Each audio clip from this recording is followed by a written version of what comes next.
So we're at 4:02, so I'm going to go ahead and get started, and then as people join, I can add them to the meeting. Okay, sounds good. Okay, so thank you all for attending this meeting and basically for your interest in preserving the history of the Concord School property. I'm going to share a presentation here with you all. Let's see. Are you seeing the presentation? Not yet. Starting to. It looks black. There it is. Did it pop up? Yep. Yes. Okay, excellent. Okay, so to get things kicked off, my name is Alex Gilbertson. I am the principal planner with North Clackamas Parks and Recreation District. And a little bit of background before we jump in, just to get everybody kind of reacquainted. In March of 2018, NCPRD took ownership of the Concord Elementary School, and it was part of a strategic partnership with the North Clackamas School District. And part of the reason the Concord School was required was to revitalize this vacant building and the surrounding open space. It sits on about almost 5-6 acres, but opening that up for public use. Bringing new amenities and recreational opportunities to residents in the Oak Lodge and actually throughout the district. The school building, so here's a lovely image of the front of the school building. It's being preserved for public use as a community center. And in this first phase of renovation, NCPRD is making some really significant and important upgrades for safety and accessibility. That kind of includes some of a lot of the things that you're not necessarily going to see when you first walk into this building. There is a new roof on the building. There's a new HVAC system, which means it's a heating and cooling system to keep it very well, like the environment is comfortable.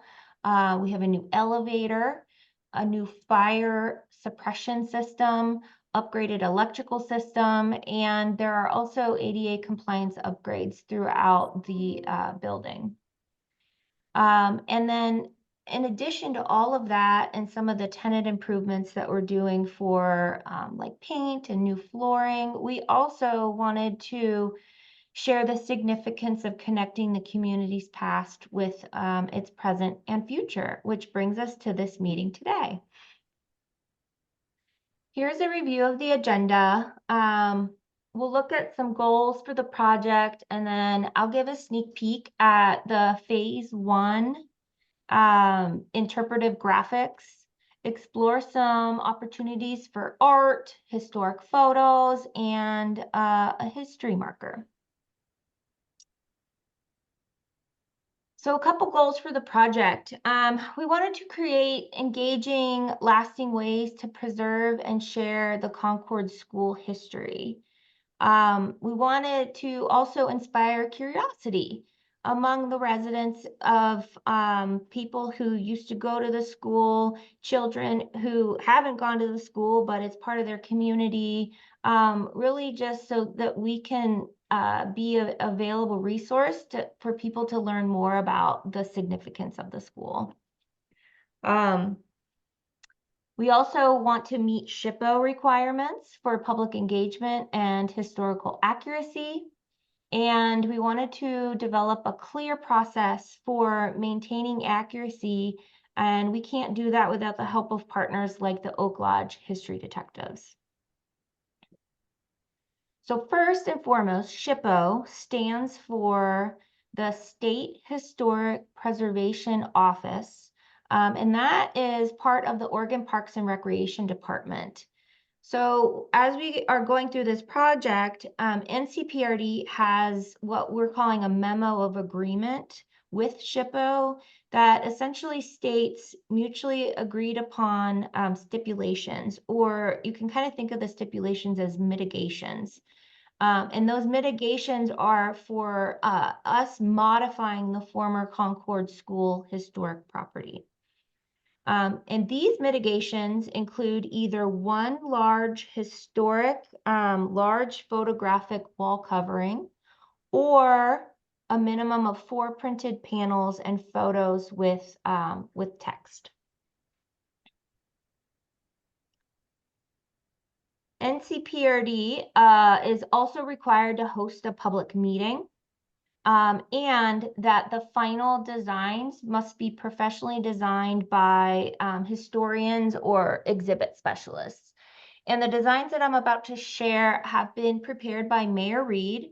For those of you who are not familiar, Mayor Reed is an interdisciplinary Portland, Oregon-based design firm that provides things like urban design, landscape architecture, but they also have a visual communications and experiential graphic design arm to their practice. And so they have been the ones that have really developed these interpretive elements, if you will.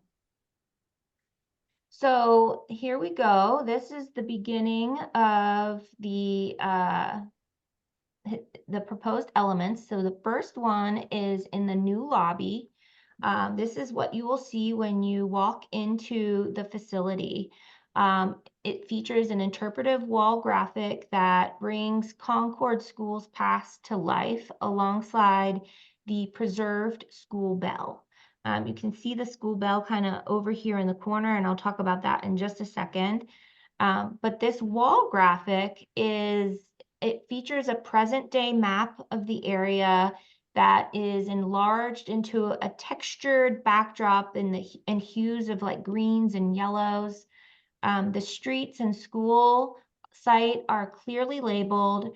And then there's 2 circular panels that highlight the original 1890 school and with the bell tower here, and then the larger 1911 school that replaced it.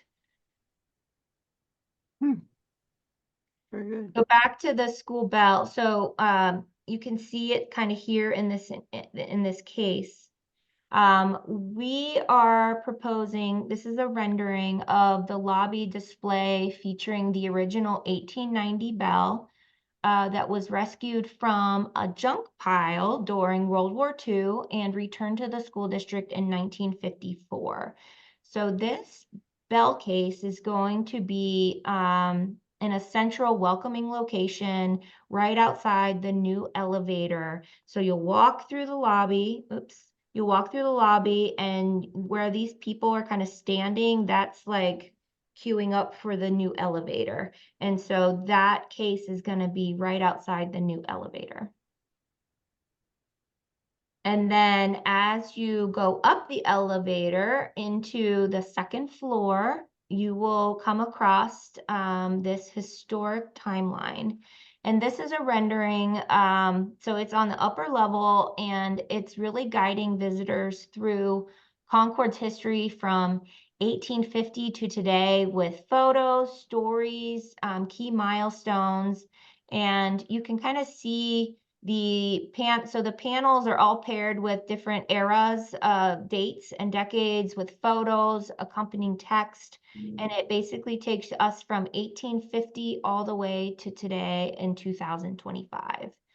So I did want to say a huge thank you to Oak Lodge History Detectives. They've really been instrumental in providing us with images, creating and reviewing content, fact-checking the chronological display of this history timeline. Mike, if it's not too much to put you on the spot, I was wondering if you would like to share sort of Oak Lodge History Detectives' role throughout this process. Sure. A little bit of background. I'll try and be brief. The History Detectives first began in 2009 when a few local residents interested in local history got together to talk about the history and see if they wanted to organize a history group. Milwaukee had a historical society. Gladstone had a historical society. Oregon City had a historical society, but the area between Milwaukee and Gladstone was kind of underrepresented in those um, places. And so that group thought they'd like to organize, which they did, and named themselves the Oak Lodge History Detectives. And at that time, they also decided that they did not want to maintain a physical location or building or museum or anything. They decided they wanted to store their history that they research online in digital format. So I was in on that first group and I started collecting historical information on my computer at home and building an archive for the history detectives. That archive was advanced hugely by the fact that around 1971, I live in an Oatfield family home, and descendant, uh, a granddaughter of Phil Oatfield, offered to let me scan their family photo albums and documents, which I did, and that was for Oatfield Synthesis. And they also loaned me or gave me copies of their family history. Well, that hooked me greatly and added to our archives immensely. And over the years, we've also had additions from Patty Brownell from the Brownell Holly Farm, Bob Neff of the Neff family, the Rothy family, even the Stringfield brothers for Stringfield Park. Um, and so our archives started growing by leaps and bounds quickly. And in the meantime, we would try to find anything and everything that we possibly could to add to the archives. And in the process, I would scan those and add them to the digital archives. So when Concord got transferred over to the Parks District, um, by then we already had an enormous amount of information and photographs on Concord School, and we had done a bunch of research on the Concord property, et cetera, et cetera, et cetera. So when Alex and Aaron contacted us about building the timeline and the display at the lobby, uh, it we really had an enormous amount of information, and it was almost so much that it was hard to communicate it over to them. Um, and I kept finding more and more information to scan and offer to them so that they can choose whether or not they wanted to add it to the archive or to their displays.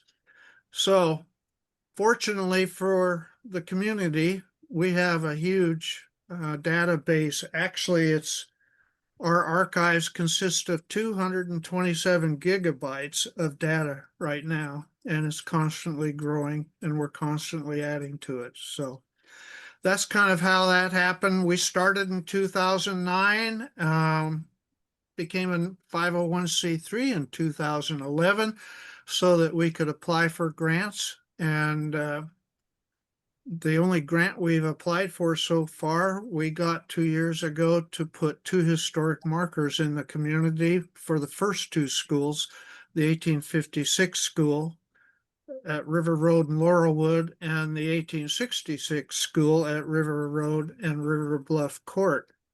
And now we're working with Alex and Aaron and the Parks District to add a 3rd historic marker in the community for Concord school property.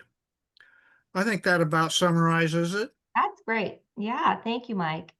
Before we move on, does anybody have any questions so far? Mike's been very fun to work with. Okay, I don't see any raised hands. Cool. Okay, so another opportunity in the school building is what we're calling the community room. And the photo that you see in the center of your screen there is of the blank wall that is inside of this community room.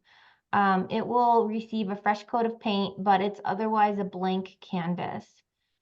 This specifically is not a SHPO requirement. However, it is a great opportunity to create a vibrant artistic interpretation of Concord School with a permanent mural on this wall.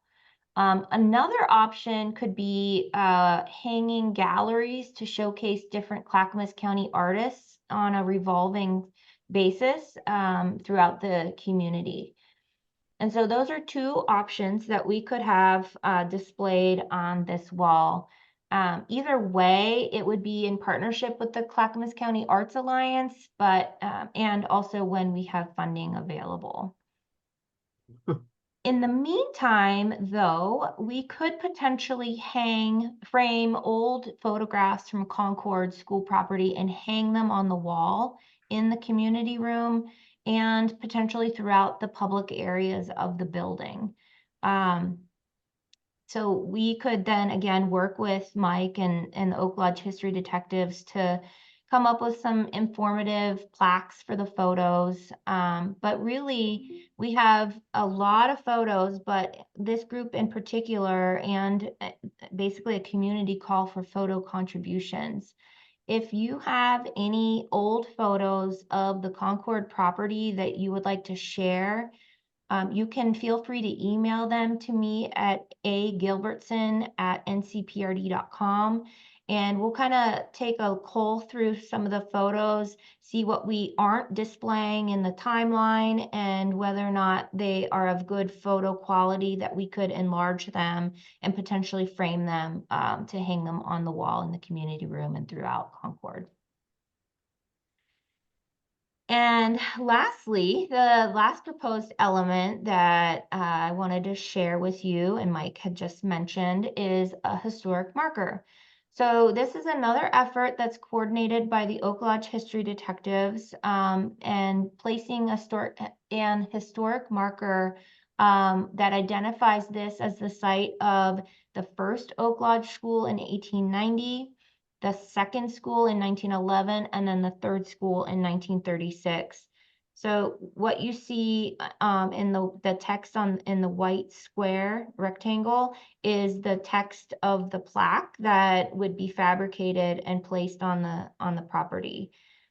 Where you see the graphic that has the red circles, the first one closest to Southeast Concord Road is the location of the 1890, the approximate location of the 1890 school. Right behind it is the location of the 1911 Concord School. And then the building that we are opening to the public is the building, the 1936 school building. And that marker is going to be placed on a concrete plinth that would be visible to all visitors near the main entrance. This is a little snippet of a graphic, so it may be a little bit hard to understand, but essentially this is a large planter space that's separating the school building from the new library. And we would be putting the plinth inside this planting area. So those are the proposed elements that we're hoping will transform this community center into a living archive of Concord's history. And I want to just express my excitement about unveiling these elements as part of the center's future. And if I may make a small plug, speaking of unveiling, for those of you who may not be aware, we are asking you all to save the date for the official grand opening of the community center, the new library and park on Saturday, October 18th from 11 a.m. to 2 p.m.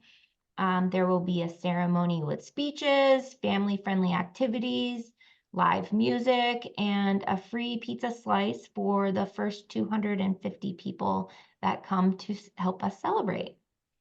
So that is the conclusion of the presentation of elements at this new Phase 1 renovated community center. And I wanted to kind of open it up. I will stop sharing and we can see if anybody has any comments or thoughts that they'd like to share.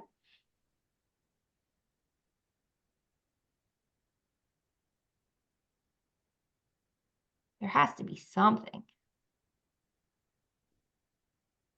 Well, I can make a quick comment that the Oak Lodge History Detectives placed their order for the historic marker today, so Awesome. we should have that in our hot little hands well before the October 18th opening, so it can be mounted on your plinth. And if you don't know what a plinth is, I had to look it up because Alex sprung it on me. It's a stand of, in this case, I think it'll be concrete, a concrete slope stand to mount the historic marker on, adjacent to the commemoration marker that the Parks District is putting, a dedication marker. That is correct. Yeah. Hi, Donna. You have a question? Oh, you might want to try to unmute. Yeah. All right, so going back to the pictures that you were sharing of the hallways and the entry and the elevator. So so is the first lobby picture with the map on the wall and the streets and so forth, is that in what used to be the original lobby in the main building upstairs on the second floor, or is it on the ground level? There is a new lobby that will be the new main entrance into the building that is accessible from the ground floor. And so Okay. with the doors where you have the nice big grand staircase that go up to the doors, that is no longer the main entrance into the facility. We wanted Okay. to make sure that we could have an accessible, fully accessible entrance into the facility. And so the grades, because of how the library was cited, we had to just make some modifications, and we cut a Okay. new doorway into that facility. Yeah. All right, and that makes sense. So then the second question is, when you show the historical timeline on the big wall as you go up the elevator, that is what would be like on the outside wall of what used to be the gym in the main hallway?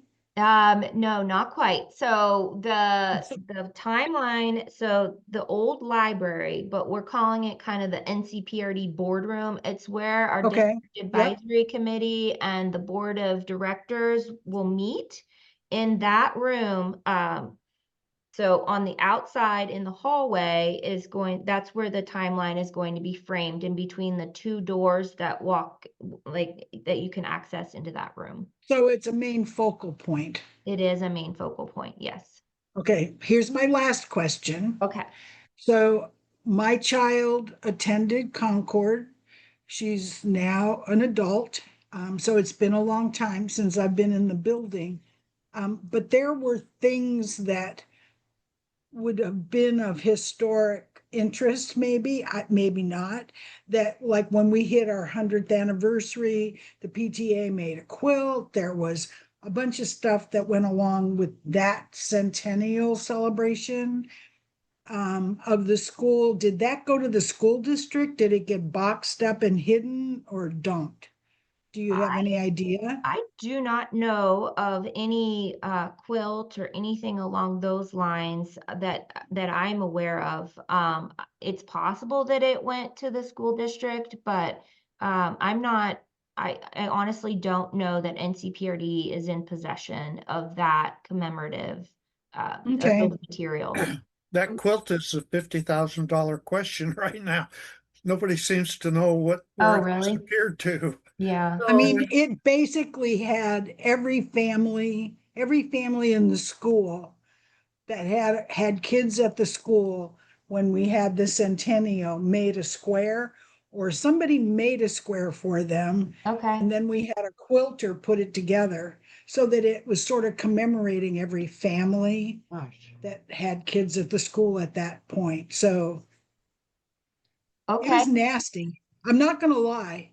There were parts of it, kids used puff paint and cotton balls to decorate the quilt, but It wouldn't be an Um, elementary school quilt if there wasn't puff paint yeah, involved.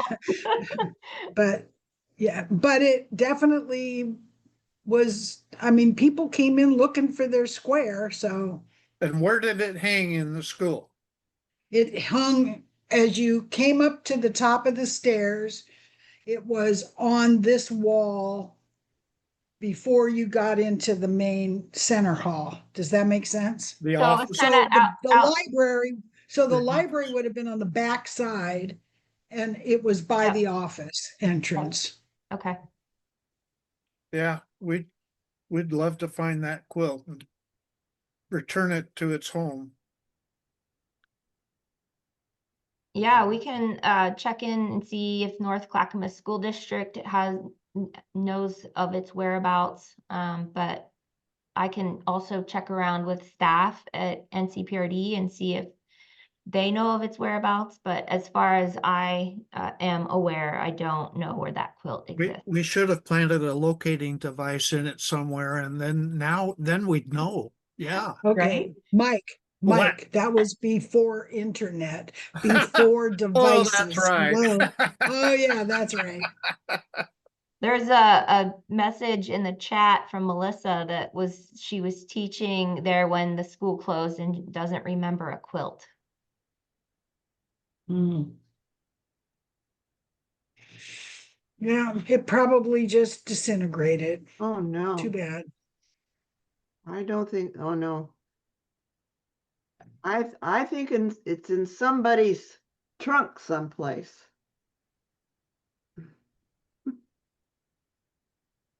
I know, Oh, sorry. I know somebody's got a question.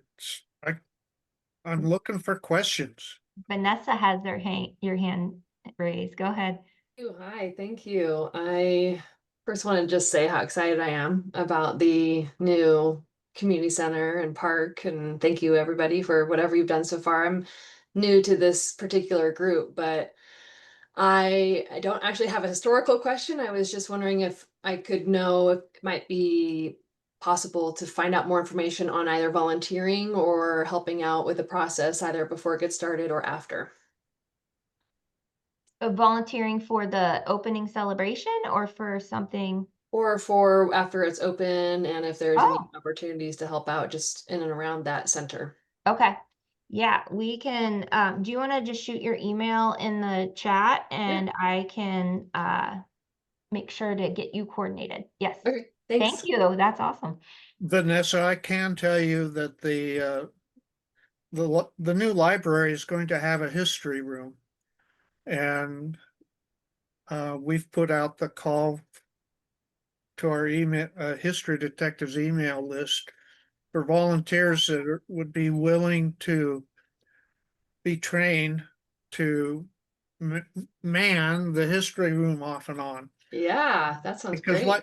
because library staff isn't going to be able to monitor it constantly, and they would like to have some volunteers in there. So if you're interested in that, I have a list. I don't recall you being on my email list, so Mm-mm. let Alex know and she can transfer that information to me if you're interested. Okay, great. Thanks, Mike. Awesome. Thank you. I got those.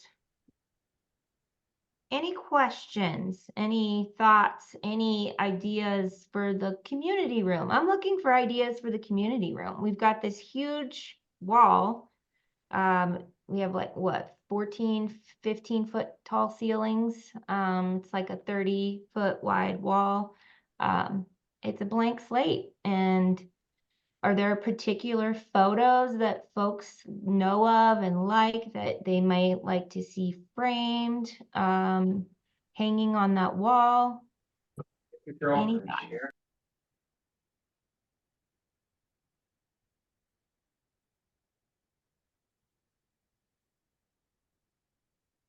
Vanessa, go ahead.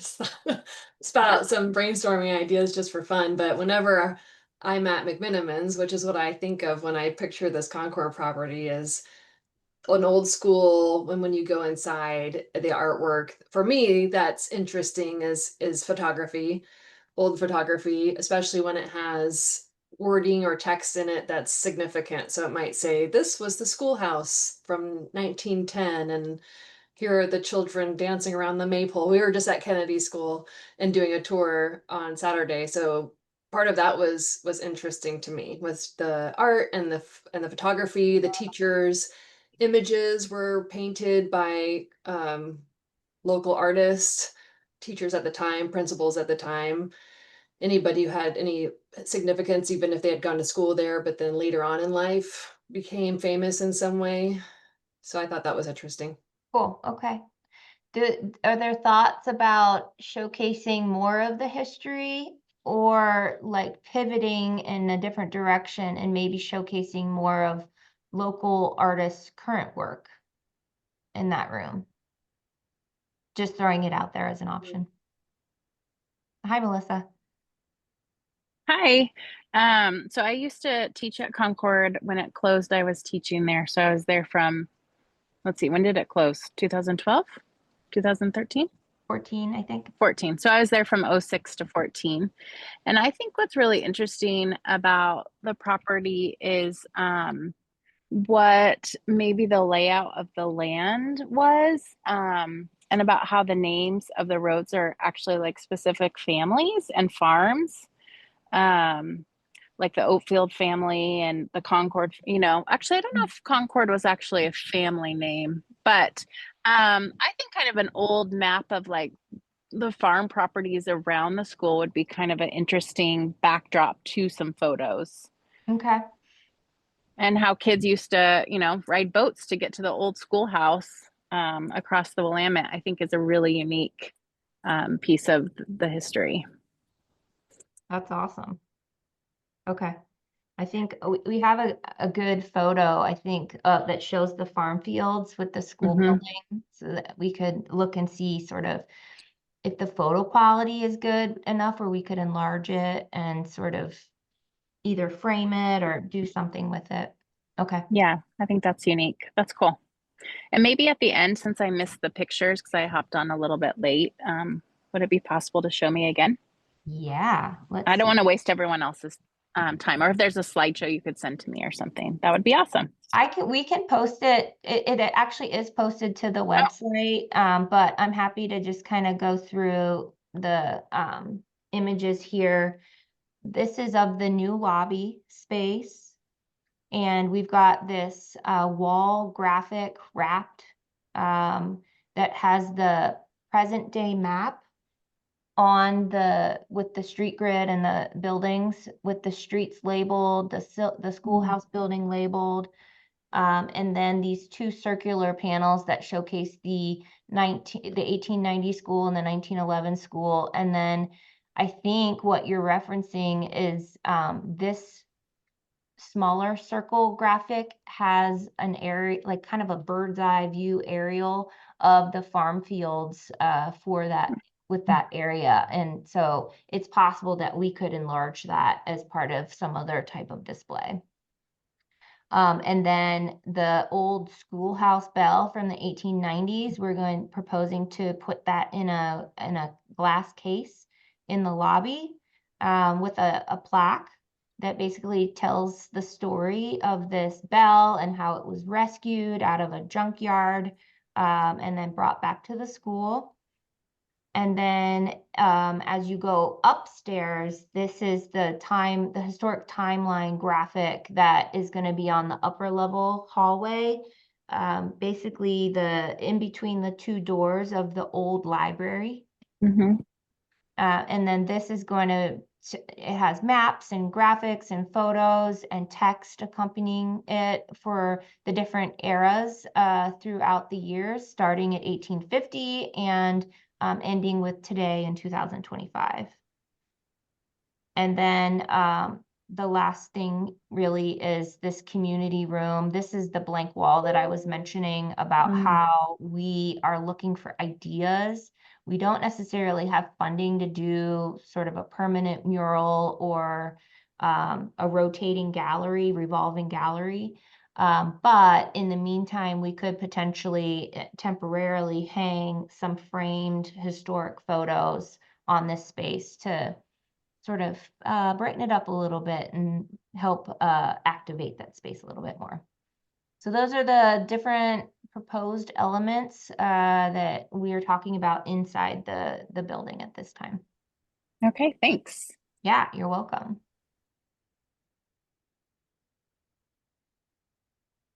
Anything else anybody would like to share? Any stories that somebody might want to want to share about their time at the school, or your children were at the school, or something that.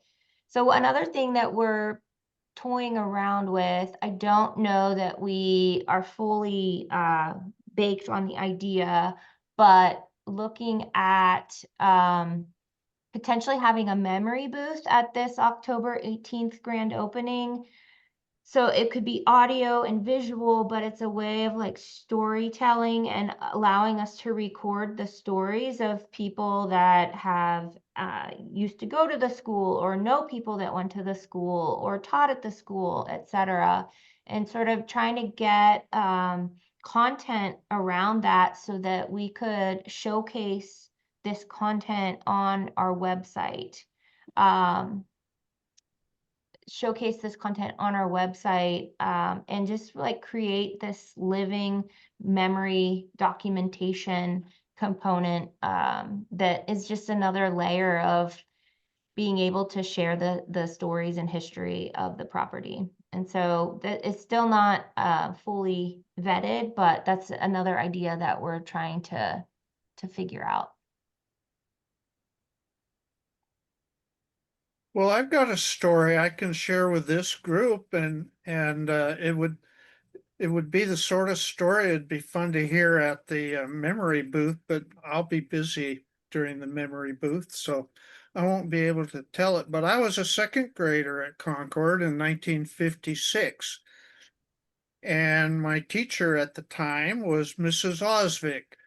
A lot of people my age that went to Concord will remember Mrs. Osvik, maybe not in a favorable way. And my memory of Mrs. Osvik is that we were at we were being asked to do some basic math, adding 2 and 3 and that sort of thing. And she called on me to with some kind of a math problem. And I was very shy. I know that's hard to believe, Thelma. But I was very shy, and so I just kind of clammed up and froze. And Mrs. Osvik, bless her soul, may she rest in peace, made me take off my shoes and socks and count my toes on each foot in front of the whole class, which explains why I'm mentally challenged today. There you go. Now everybody knows. That's amazing. What a humiliating way to have to learn to count to number 10. Okay, Donna. Oh, you're still muted. All right, so I'll tell you another story. And my daughter is 43, so she started in 86 with kindergarten. And Mrs. Willison was the kindergarten teacher, and she went and did a home visit with every single student, morning session, afternoon session, before school started. She came to their house. She sat with the parents. She was there 1 hour. She met the children and then went back so that those kids would feel comfortable on day one. And I mean, I was shocked because we were new to the area, and they said she'd been doing it for 25 years. Oh, It's impressive. absolutely. That is incredible. My son starts kindergarten on Tuesday, and we have a 15-minute phone call with the teacher. It doesn't hardly compare. Yeah. One of the teachers at Concord when our kids were there was Katie Richardson. Donna I'm sure remembers Mhm. Katie Richardson. Katie do. Richardson, Alex and Aaron and us owe a lot of debt of gratitude to Katie because she was absolutely crazy about the history of Concord and the local area. And she would take kids around the area. She would set up an interview with some of the old timers in the area. And those old timers would talk about the history. So for example, the Starkweather House on River Road. Katie Richardson took some kids down to the Starkweather House, and I forget who lived there at the time, but Katie would interview them and ask questions, and the kids would learn a little bit about the history. She did the same thing at our house because our house was built by Phil Oatfield, the third child of Michael and Minerva Oatfield.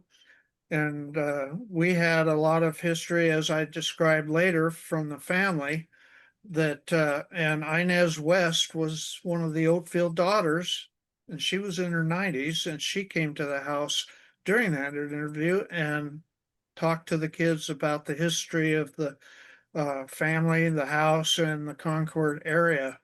So Katie wrote down a bunch of it and passed that along to me, including photocopies of a large amount of the PTA minutes that were stored there at Concord, um, because Concord School was the headquarters for the Concord School District. So I I don't know if she did it with permission or without, but she copied all these minutes and handed them off to me, and I'm still in the process of trying to get them scanned.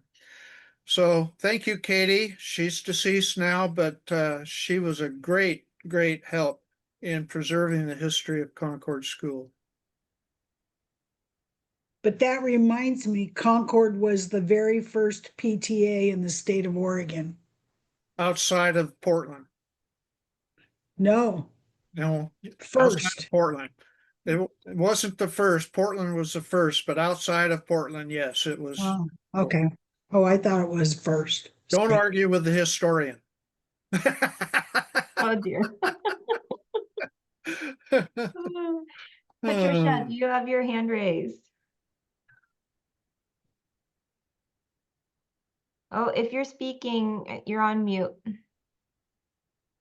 There. I was just wondering if any attempt had been made to contact the teachers for the opening, and sort of like have a booth where they could be, that people could go back and see them and talk with them.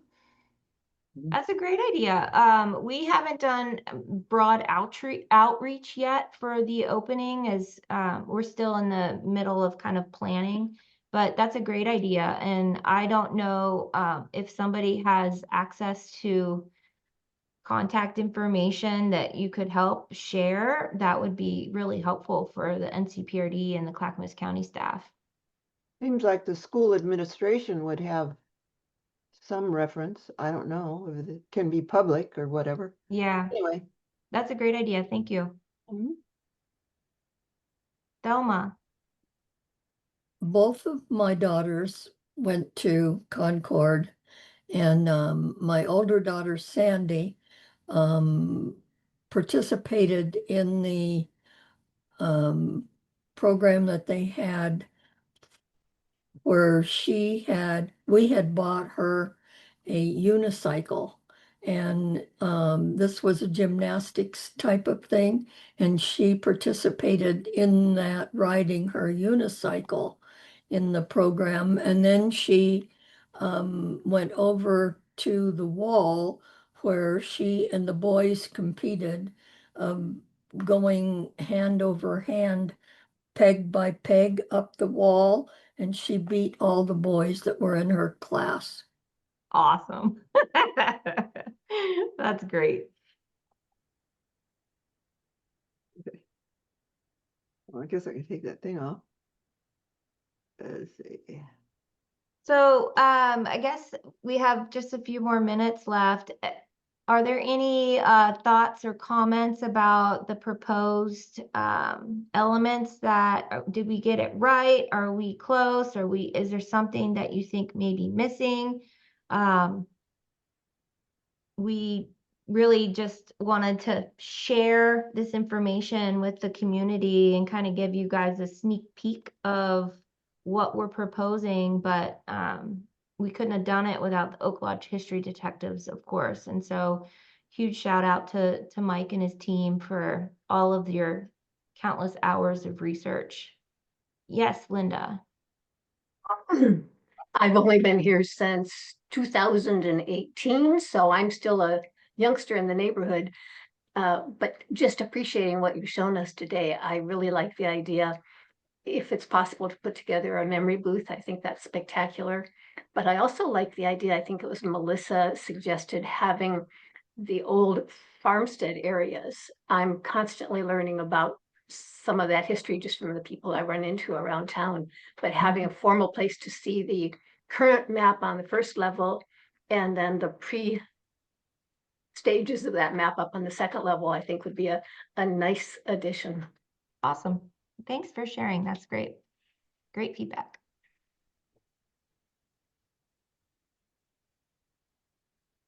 Okay, it said one other hand was raised. No, I don't see a hand, but. Okay, well, we don't need to stay on any longer if there aren't any other thoughts or comments that you all want to share. I do want to just say thank you for attending today. If you do think that you may have more thoughts or feedback after this meeting, we do have a district advisory committee meeting coming up on September 10th. You could either email the DAC at ncprd.com, or you could come to that meeting and provide in-person public comment as an option. And then if you'd like to provide public comment directly to the board of directors, you can email, I believe the email is bcc@clackamas.us. And those are the other ways to provide public comment or feedback. And of course, if you have photos you want to share or feedback or comments, you can also email me at agilbertson@ncprd.com. Sound good? All right. Well, thanks again for everybody's excitement about this. We are so excited to open this building up on the 18th, and those construction fences are going to come down really soon. So stay tuned. Thank you. All right. Have a good evening, everybody. Thank you Bye. so much. Bye-bye. Okay, bye.